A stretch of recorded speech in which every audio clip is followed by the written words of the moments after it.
A point of order, Richard Tice. Thank you, Mr. Speaker. I'd be grateful for your advice as to how I register my utter disgust at the Member of Parliament for the City of London and Westminster scoring a cheap political point about me visiting a synagogue in this constituency. Well, first of all, it's not a point of order, and you have corrected by putting on the record. What I would say is, a point of order is made, and this is where I stand by my ruling. If you are visiting for prayer, or visiting in a private capacity, one wouldn't be expected to be told. But if one is doing it in an official position and are going to a synagogue as an invite, it is only right that it is on all of us to ensure that the Member of Parliament is aware.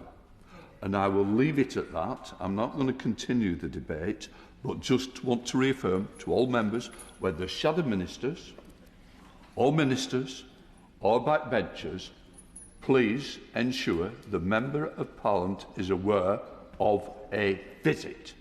And when I say visit, not in a private capacity, but in a political capacity. Point of order. A point of order. Thank you, Mr. Speaker. I'd like to raise a point of order on a previous point of order that I've raised regarding the Royal Mail and Postal Delivery Services. The reason I mention it, Mr. Speaker, is that recently I wrote to some constituents about my point of order and letter delivery services, and the letter, House of Commons First Class, took 12 days to arrive.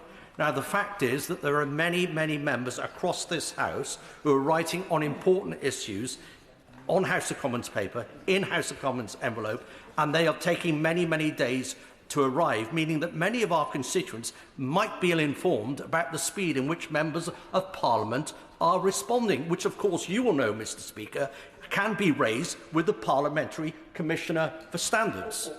What I do know is it's certainly not a point of order, and that's the first part to where we start. What I would say is, quite rightly put it on the record, I'm sure your constituents are well aware that you're diligent in your replies, and it's literally down to Royal Mail rather than the 12 days that they were hanging on to your letter. What I would say for all of us, that Royal Mail, quite rightly, has a duty of care. It says first class, we expect a first class delivery service. With the price of postage, the Royal Mail should be embarrassed by what you've raised today. But it still doesn't make it a point of order. Right.